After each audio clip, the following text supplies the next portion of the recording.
Hey Dave, where are you right now? My water just broke. Please come home right away.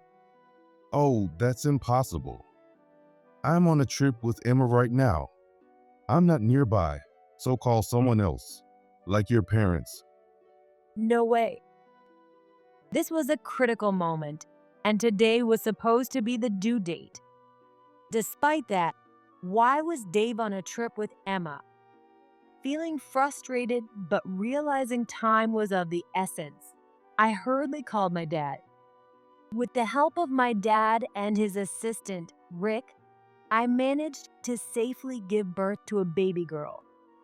Still, Dave had planned a trip with Emma on the due date and didn't visit me even once during my hospital stay.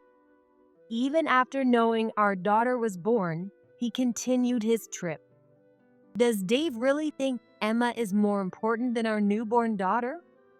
I was completely furious and decided to plan some revenge. With the help of my dad, who is the president of a construction company, Dave was in for a surprise when he returned from his trip. I'm Kate Martin, a 37-year-old housewife who got married a year ago. Before my marriage, I worked at my dad's construction company. I stayed single into my mid-30s, dedicated to my work, and planned to take over my dad's company one day. But then a turning point came. It happened when we were contracted to renovate a hospital in the neighboring town. After work, a man suddenly approached me. Excuse me, are you on your way home? If it's all right, would you like to have dinner together? The man who spoke to me was a doctor working at that hospital. I had no particular plans, so I didn't find any reason to refuse and decided to go with him. The doctor's name was Dave Martin, 3 years older than me. He had noticed how hardworking I was and found me intriguing. Dave, like me, was dedicated to his work and still single. I hadn't had much luck with men until then, but I started to wonder if he was interested in me. After all, I was at an age where it wouldn't be strange to meet someone nice. However, I had the goal of taking over my dad's company. Since Dave was a doctor, I wondered if our futures were compatible. Curious, I asked about his views on marriage. So Dave, do you want the woman you marry to have a career? Dave smiled and answered, No, it might sound old-fashioned, but since my job requires me to be away from home a lot, I'd like my partner to focus on the household. But don't worry, I'll fully support and take care of you, so you won't have to worry about anything. Although he clearly expressed his thoughts, it wasn't the answer I was hoping for. Did I phrase my question wrong? It seemed like he thought I wanted to be a housewife. Marrying him might mean our values wouldn't align. Feeling uncertain about our future, I thought about giving up on dating him. We ended that day by exchanging contact information and going home without any conclusions. However, as night fell, I couldn't stop thinking about Dave. I realized I liked him. Unable to suppress my feelings, I received a call from Dave. Sorry, once I got home, I couldn't stop thinking about you, Kate. Would you consider going out with me? I was thinking the same thing. I never expected Dave to feel the same way about me. So we started dating. But the issue of whether to take over the company remained. When I consulted my dad, he reassured me. Don't worry about the company. We have many capable employees who can handle things. Just focus on your happiness and live your life to the fullest. His words filled my heart. Eventually, Dave proposed and we got married. We started our happy married life, or so I thought. As Dave had mentioned from the beginning, his job kept him away from home more often than I expected. After getting married, I quit my job to become a full-time housewife. Even though I was determined to take care of our home, I started feeling lonely being alone so much. When Dave was home, I couldn't complain about feeling lonely since he came back tired. However, my worries didn't end there. Dave's salary was deposited into our joint account, but on payday, he would withdraw about half of it immediately. When I asked him what he was spending it on, he replied with an annoyed look. Medical work involves a lot of expenses for conferences and training.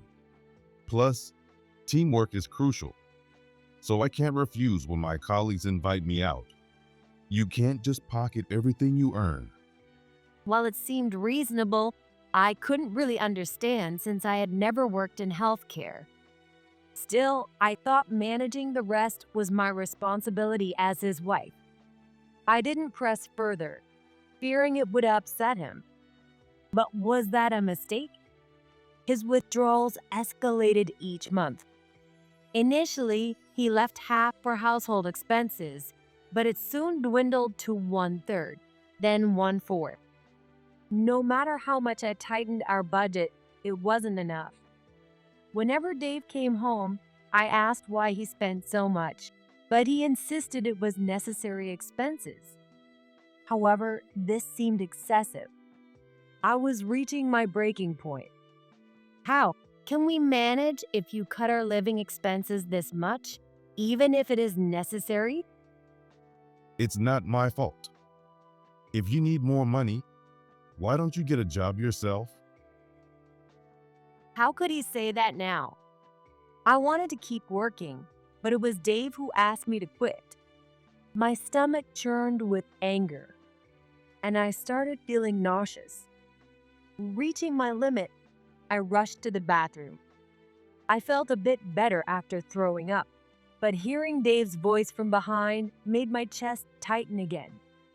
Are you faking it to get sympathy?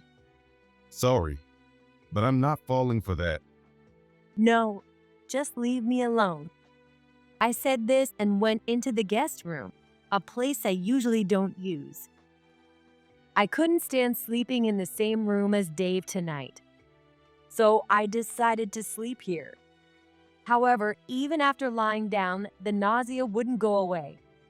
It felt like something was stuck in my throat too. I couldn't sleep all night because I was so worried. Maybe it was some kind of internal organ disease. The next morning, still feeling sick, I ignored Dave as he left for work and headed to the hospital. I chose a hospital closer to home, not the one where Dave worked. After explaining my symptoms during the exam, I was oddly referred to the obstetrics and gynecology department. Suspecting it might be the case, I headed to the obstetrics department in the same hospital. After the examination, I was told I was 8 weeks pregnant. The doctor congratulated me, but honestly, I wasn't sure how to feel. Anyway, I needed to tell Dave. Surely, if he knew we were having a baby, he would reconsider his spending. With that in mind, I sent him a message on my phone about the pregnancy. He read it in the early afternoon but didn't reply. Could it be that he wasn't happy about the baby? Feeling anxious, I waited for Dave to come home that night. However, he didn't come back for a long time. He shouldn't have any plans tonight. After 1 a.m., Dave finally came home and, seeing my face, asked something unexpected. Why are you still up? Anyway, that's not the point. You don't plan on having this baby, do you? Why would you ask that? Is there a reason I shouldn't? I was stunned by Dave's reaction. If he didn't want kids, why did he even get married? When I asked him why, he began telling an unbelievable story. It turns out that Dave's childhood friend recently got divorced. She had defied her parents to marry, so she couldn't return home and was struggling alone. So Dave said he was helping her as much as he could. I was speechless. Why should you have to help her? Her divorce is her own problem. It's not that simple. Emma, she always helped me when I was bullied as a kid. Now I want to be there for her. Was this some kind of repayment for childhood kindness? I could understand his feelings, but shouldn't he prioritize his own child now? Then it hit me. Wait a minute. Are you saying the money you've been withdrawing for necessary expenses was going to Emma? Not all of it. Sure, I gave her some, but it's not like I'm using it for anything bad. His excuse made me furious. Even if he had good intentions, it's our household money. He should have discussed it with me first. Maybe it was the pregnancy hormones, but I blurted out something I shouldn't have. If Emma is so important to you, then leave. I'm divorcing you. Fine by me. I don't need someone who doesn't understand me. I should have married Emma in the first place. It was the exchange of harsh words. Dave said that and left the house.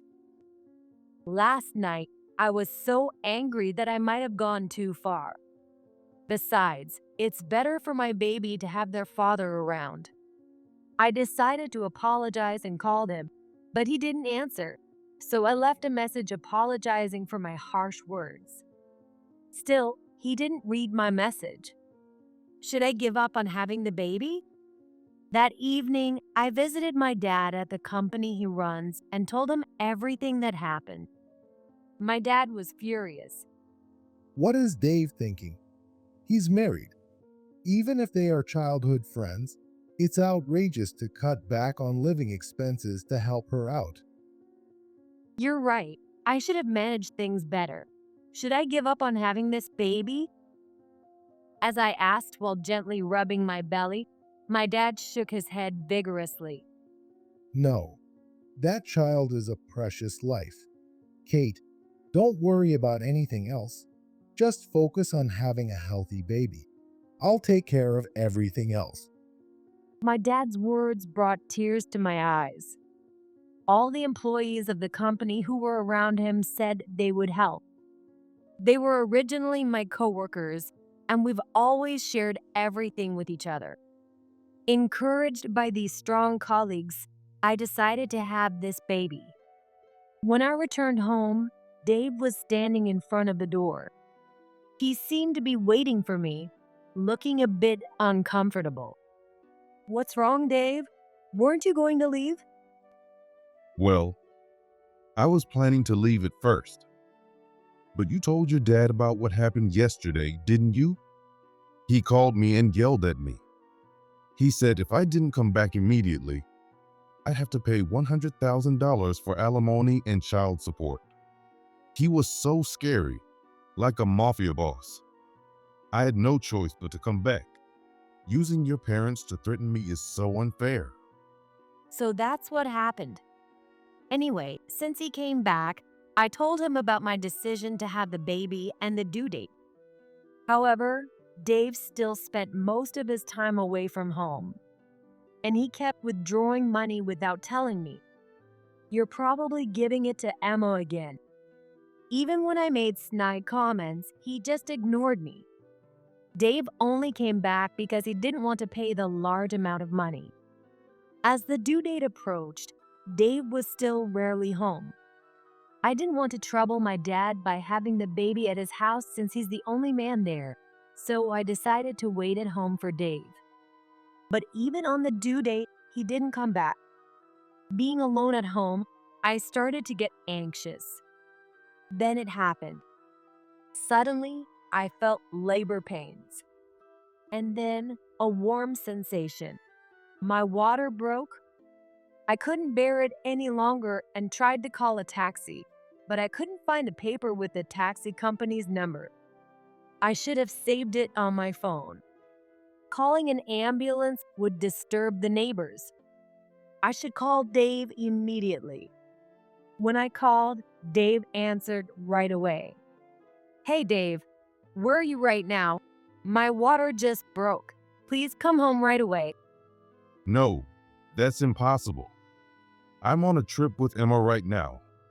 I'm not nearby, So call someone else, like your parents. No way. This was a critical moment, and today was supposed to be the due date. Despite that, why was Dave on a trip with Emma? However, there was no time to be angry in such an urgent situation. I hurriedly ended the call and phoned my dad. He said he would come right away. Since he didn't have a driver's license, he came with his assistant, Rick. Kate, are you okay? We're going to the hospital right now. He called out to me loudly while running toward me with Rick, his assistant, who was driving. Rick is the company's executive vice president and always supports my dad in emergencies.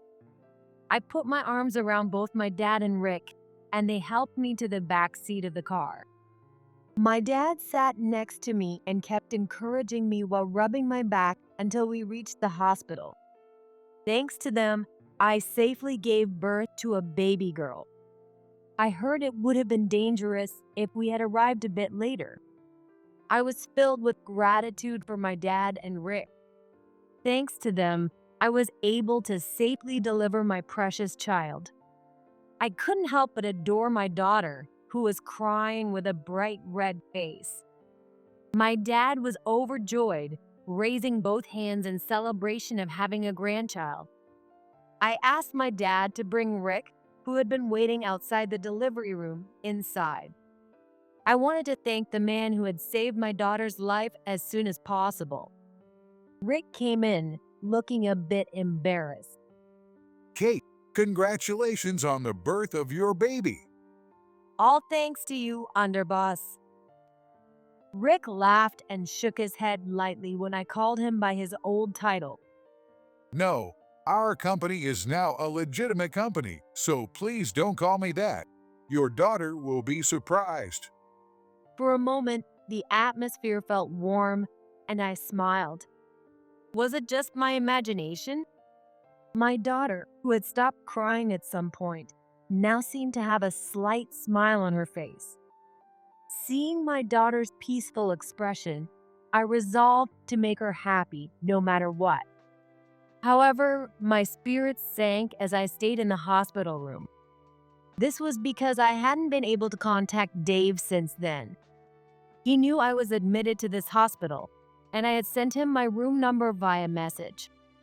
The longer I waited for a response from Dave, the more depressed I became each day. Even after knowing his daughter was born, it seemed Dave continued his trip. Could Emma really be more important to Dave than his newborn daughter? I knew being upset wasn't good for my daughter. Still, I couldn't control my emotions. I kept recalling Dave's last words on the phone. What do you mean he is on a trip with Emma? Those words kept running through my mind like a reel of memories. I loved Dave so much that it made my blood boil. Finally, I snapped and decided to get back at him.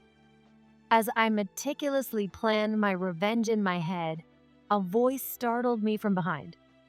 What's wrong, Kate? You look scary. Snapping back to reality, I saw it was my dad. Dad, how long have you been standing there? I just came in. I was going to say something, but you looked so angry, staring at the floor. Is it about Dave? I nodded quietly in response to my dad's question. Was my expression that frightening?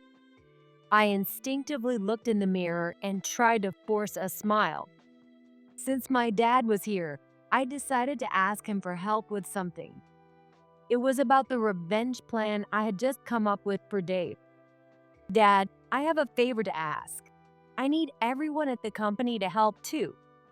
As I began explaining the details of my plan, my dad listened intently with his arms crossed, a serious look on his face. When I finished, he tilted his head and said, Isn't that a bit too much? You haven't even properly talked to him since your baby was born. Well, it's not like we have much work now, so it's fine. It's okay. Talking to Dave won't change anything. He won't learn his lesson unless we do something drastic. Please, Dad, I need your help. Desperately pleading with my hands clasped, my dad finally agreed to help. I could already picture Dave's surprised face. A week had passed since the birth. Even though I was in my late 30s, my recovery went smoothly, and I was discharged without any issues. After leaving the hospital, I decided to stay at my dad's house with my daughter.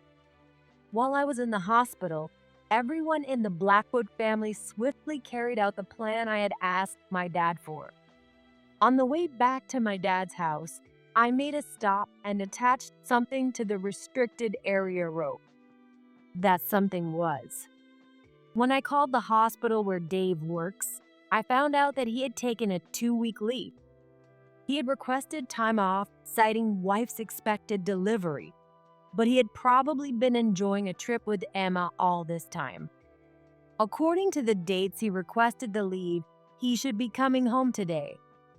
As I had expected, Dave called in the evening. As soon as I answered, he started yelling. Hey, why is our house an empty lot? What happened to the house and my stuff? And more importantly, where are you right now? Calm down, I'll explain everything. I couldn't help but chuckle at his frantic tone. The house we lived in was built by my dad's company and was under his name. So I asked him to have it demolished while Dave was away. By the way, I sent Dave's belongings to his parents' house. When I explained the situation to his parents over the phone, they were furious about Dave's behavior. They even offered to come and apologize, but I declined, saying it was a matter between Dave and me until we could have a proper discussion. Hearing all this, Dave seemed flustered over the phone. Realizing he hadn't noticed something yet, I asked him, "Did you see the letter I left on the rope at the empty lot? It was covered in plastic so it wouldn't get wet in the rain." It seemed Dave hadn't noticed, as I could hear him scrambling to find it. Oh, this? After hearing the sound of plastic and paper tearing, Dave started yelling again. Why is there a divorce paper here? And you've already filled out your part. What did I do to deserve this? "Oh, you went on a trip with your childhood friend during such an important time as your wife's delivery. Isn't that a valid reason for divorce?" Cheating? Where's your proof? I just went on a trip with Emma because she wanted to go to trip. I didn't do anything wrong. Don't make baseless accusations without evidence. Dave denied cheating, but I had solid proof. Right after giving birth, I told my dad about Dave and Emma's trip, and Rick heard it too. When Rick heard the name Emma, he reacted. Could it be Emma Brown? If so, that's my ex-wife who recently got divorced. I remembered that Rick had gotten married about a year ago, but I had never seen his wife's face and recently heard that they had divorced. I described Emma's features as I knew them from Dave, and it seemed to match Rick's description. Then Rick said, If it's the hotel Emma mentioned wanting to go to, I have a good idea where it is. I'll send some of my colleagues to check it out. Following Rick's instructions, a few young employees from the company went to the hotel where Dave and Emma were staying. They stayed in the room next to them, took photos of Dave and Emma walking together, and even recorded their nighttime activities through the walls. When I told Dave that these would all serve as evidence, he couldn't say anything and hung up the phone.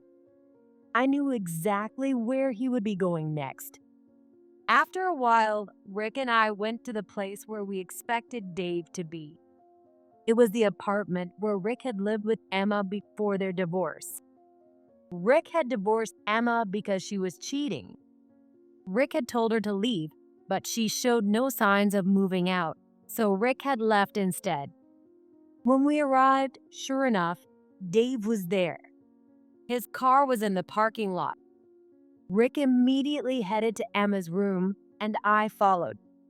When I rang the doorbell, it was Emma who answered. She looked surprised to see Rick.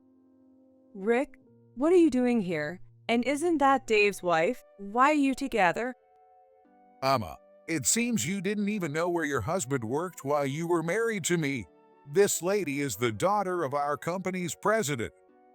Emma's eyes widened even more in shock. No, that can't be. Dave's wife is connected to Rick's company? For the year Emma had been married to Rick, she had shown no interest in his work, neglected their home, and spent her time with other men. So, it wasn't surprising she didn't know that Rick worked at my family's company, where Dave is my husband. But now wasn't the time to discuss this, so I turned my attention to the back of the house where Dave was likely to be. Dave, make sure to fill out that divorce paper properly and submit it. If you find it troublesome, just sign it and I'll handle the submission for you. Hearing my voice, Dave appeared from the back holding the divorce paper in his hand. This one? Yes, that's it. Just as I was eager to finalize the divorce, Rick interrupted. Wait a minute. Your husband cheated with Emma. We have proof, so he needs to sign a pledge to pay the alimony before we submit the divorce papers. Geez, alimony. Well, with my income, it's not that big of a deal. Dave said with a nonchalant expression. But Rick gave Dave a sinister smile, as if to say, "Do you really think it'll be that easy?" It seemed he had something in mind. Rick then turned to Emma. And Emma, you haven't paid the alimony for your affair yet? I even gave you the apartment. What's your excuse? I have had enough. Pay up the alimony now, every last cent. Rick's intimidating tone left Emma flustered. Seeing this, Dave tried to defend Emma. This is like a mafia move. Kate's father was the same way. This is outright intimidation. What kind of people work at this company? Everyone's scary. Mafia?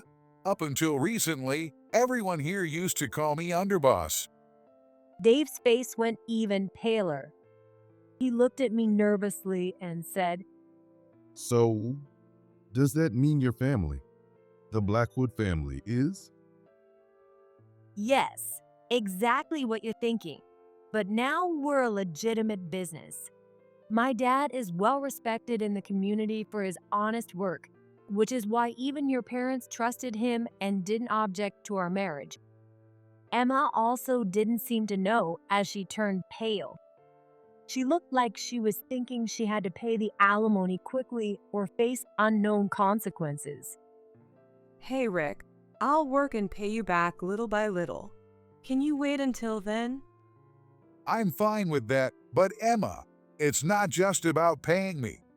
You had an affair with her husband, so you need to pay Kate alimony too. Rick's intimidating voice made Emma look scared as she answered quietly. Yes. Good. That settles it. People who do bad things need to make things right. That's right. And Dave, you will also sign a pledge stating that after the divorce, you will not have any contact with our daughter. Normally, Dave would have argued back, but now he just nodded meekly like Emma had earlier. Yes. Rick and I weren't threatening them by using our positions. It's just that our principle of making sure things are done properly hadn't changed. I took the signed pledge and the divorce papers from Dave and left with Rick. I owe Rick a lot, so I need to thank him properly. Rick, thank you so much for today. If it weren't for you, Dave would have gotten away with everything, and I would have been left crying. No, I should be thanking you. Because of you, I have a way to get alimony from Emma. I can finally move on from her. Rick and I feel a great sense of relief. Even though we had cut ties, there was still some unresolved frustration. But now I could let go of the past and look forward to living a positive life. The next day, when Dave returned to work after his 2-week leave, he was greeted by the furious face of the hospital director. Rick's junior coworkers had sent photos of Dave's trip with Emma and recorded audio of their nighttime activities through the hospital's website contact form. It was probably Rick's idea. I really admire Rick's thoroughness. The hospital director saw all the evidence of Dave's lies and decided to fire him, taking a leave for his wife's delivery, but then not even attending and going on a trip with his mistress instead, naturally led to this outcome. I learned this when my former in-laws came to apologize after the divorce was finalized. They told me all about Dave's current situation. And so the alimony that Dave was supposed to pay was covered up front. Of course, he said he would make Dave pay it back later. Dave's inappropriate behavior had become well known among the local medical community. In this small rural area, rumors spread quickly to neighboring towns. So, it was no surprise he couldn't find a new job. In the end, Dave remained jobless and continued to stay with Emma. Meanwhile, Emma was working multiple part-time jobs from morning until late at night to pay the alimony to Rick and me. Since Dave was living off her, he was probably being treated poorly. Sure enough, I received a call from Dave asking for help. Kate, I was wrong. Please, can't you get me a job at your company? I'll put up with all the tough guys there, no matter how scary they are or how badly they treat me. Oh, what happened? You were so scared of our company before. According to Dave, Emma was making him do a lot of chores since she was busy with her part-time jobs. Even for simple cleaning tasks, if he left any dust, she made him redo it. Furthermore, if she didn't like the seasoning of the food that Dave cooked, she threw it in the trash. I never imagined Emma could be so terrifying. Sure, she was strong-willed even as a kid, but sometimes she even chases me with a knife. I don't think I can survive this. Well, she did protect you from bullies as a kid. Even I'd be scared of such a strong-willed woman. Indeed, there wasn't a single person in our family, even before we went straight, who would do such a dangerous thing. It's surprising that even ordinary women can be so terrifying. But despite feeling a bit of sympathy, helping Dave would mean eventually letting him see our daughter. If possible, I don't want him to meet her now. Maybe one day when she grows up and decides she wants to meet her father on her own. So I hardened my heart and responded coldly. Sorry, Dave, but I can't help you. You made your bed, now you have to lie in it. Find a job and make enough money to move out from Emma's place on your own.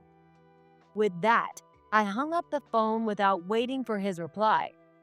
Even though he had a medical license, he would have to figure something out eventually. However, a shocking event happened soon after. While watching TV at home, I saw a news report that Dave and Emma had been arrested. Upon hearing more details, it turned out that Dave, desperate for money, found a high-paying part-time job online. Emma jumped at the chance and joined him. But it was a shady job in the underworld. They were recruited through social media to be couriers. They were supposed to deliver phones to designated locations, but the phones contained details of illegal transactions. Even though Dave and Emma claimed they didn't know about it, that wouldn't get them off the hook. Dave knows nothing outside of the medical field and is clueless about the world. Maybe that's why he got involved in such shady business when I told him to find a job on his own. Of course, blaming me doesn't lessen his guilt. In any case, Dave needs to pay for his actions. Right after the divorce, I started working at my family's company again. During a break at work, I told everyone about Dave and Emma's incident and the events leading up to it. Everyone was more shocked by Emma's rough treatment of Dave than by the incident itself. Even we wouldn't go that far. She's really scary. No wonder Rick divorced her so quickly. Rick nodded in agreement as everyone expressed their surprise about Emma. Well, maybe the real bad guys aren't the ones from our world. Those who act all high and mighty without knowing anything are scarier. Emma is a perfect example of that. Rick's comment made everyone laugh heartily. Our company truly feels like a family, always cheerful and warm. Since returning to work, I've been working hard with Rick, the executive vice president, to strengthen our company. Some colleagues have suggested that Rick and I should get together, but Rick is just my work partner. I'm enjoying my work now and not thinking about remarrying. My dad named my daughter Lily. Although he still holds the title of president, he has stepped back from day-to-day operations and is devoted to helping raise Lily. The employees fondly call him the grandpa, and he seems happy to be called that. Lily is very attached to her grandpa, so as long as my dad is healthy, I don't have to worry about childcare and can focus on my work. And so, I continue to dedicate myself to work from early in the morning